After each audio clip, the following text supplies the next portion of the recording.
Bonjour à tous, namasté.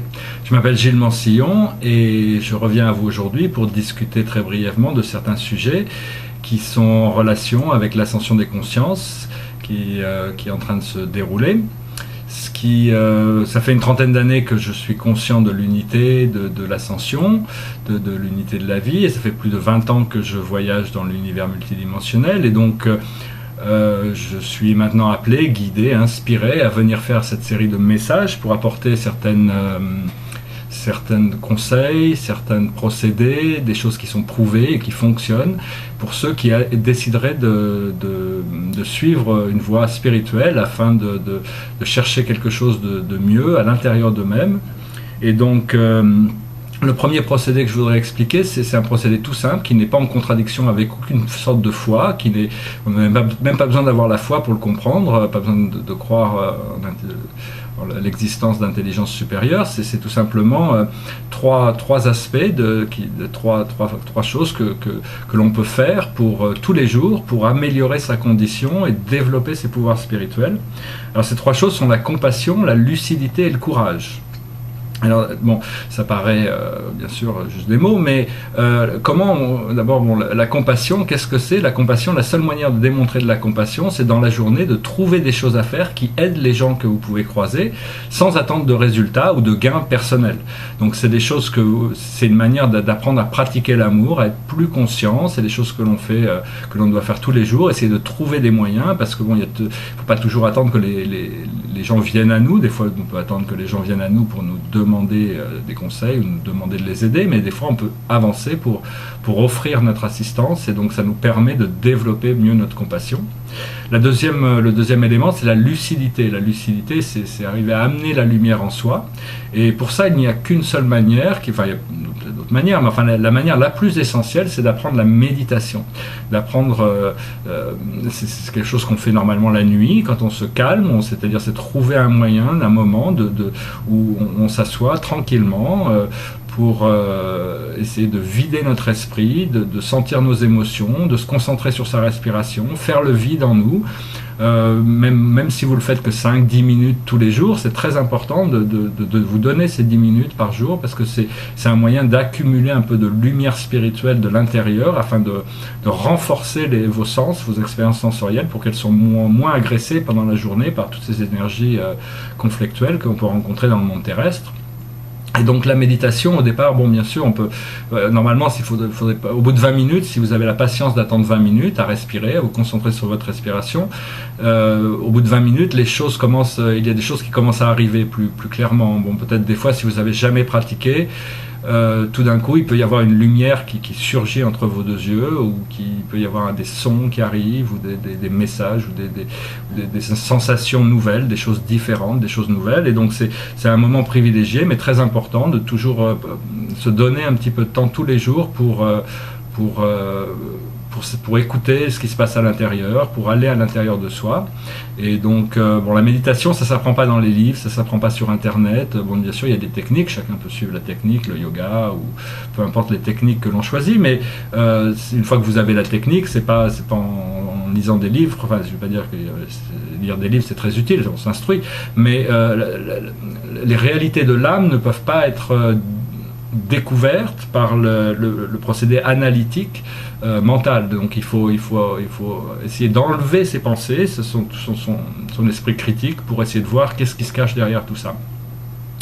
Et la troisième de ces fonctions, c'est le courage. Alors le courage, on peut exprimer son courage de nombreuses manières, mais d'un point de vue spirituel, la seule manière qui soit vraiment essentielle, c'est la perfection de son caractère.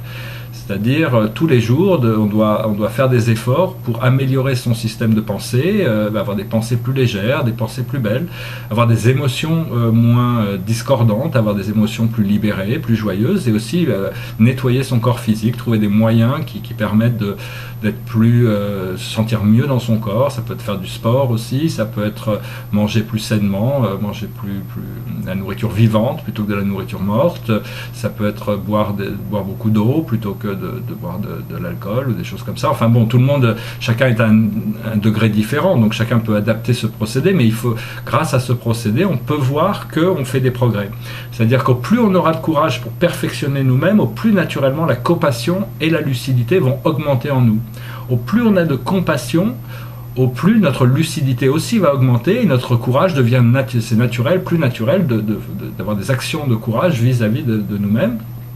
Et au plus on a de lucidité, automatiquement la compassion augmente et le courage aussi augmente. Donc ces trois éléments sont interconnectés jusqu'au jour où ils pourront devenir infinis, parce qu'en réalité le potentiel de courage, de compassion et de lucidité sont vraiment infinis en nous. Et donc c'est vraiment un procédé qu'on doit développer, cultiver tous les jours. Et donc petit à petit on voit qu'on avance avec ça. La deuxième chose que je voulais discuter ici, c'est le pouvoir de manifester grâce à son intention. C'est-à-dire que quand on a un projet, on peut aller dans le monde et puis aller parler à des gens et frapper à des portes et en faire des dossiers. Enfin bon, il faut faire ce qu'il faut faire dans le monde physique. Mais quand il s'agit de manifester avec notre intention, c'est comme si quand on a un désir, c'est à partir du moment où on est sûr de pouvoir le recevoir, où on est sûr que ce désir est valide, où on est sûr que l'univers peut nous l'apporter, à ce moment-là, il n'y a pas grand-chose à faire, il suffit de maintenir son intention. Mais à ce moment-là, vous n'agissez plus avec vos croyances, il faut être certain. Pour manifester avec intention, c'est très direct, très puissant, mais il faut être sûr de votre désir et de votre pouvoir de le manifester. Donc pour ça, bon, ça peut être un peu paradoxal parce que ça va très vite, mais il faut quand même de la patience, de la persévérance et puis la confiance que l'univers peut vous apporter ce que vous avez besoin. Donc voilà.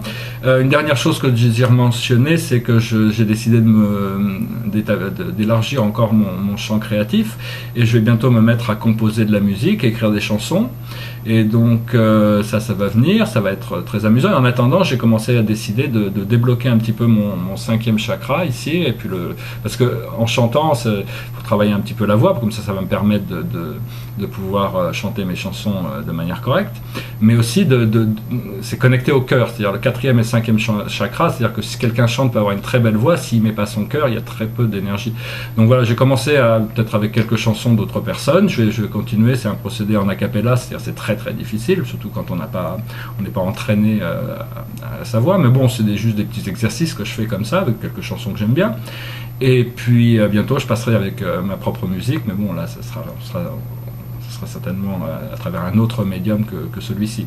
Mais bon, tout ça va se faire, et donc je voulais vous remercier de passer me voir. Je vous souhaite une excellente journée, et puis n'hésitez pas, si vous avez des questions, je ferai de mon mieux pour y répondre et vous assister afin de vous aider à augmenter la qualité de votre vie dans tous les moments du présent, car nous sommes tous connectés à cette sphère terrestre, et actuellement il y a des opportunités exceptionnelles, donc il ne faut pas laisser passer les opportunités, il faut en profiter pour avancer dans sa compassion, dans son courage, dans sa lucidité, afin de profiter de plus en plus de la vie que l'on a ici sur Terre. Merci beaucoup, Namasté.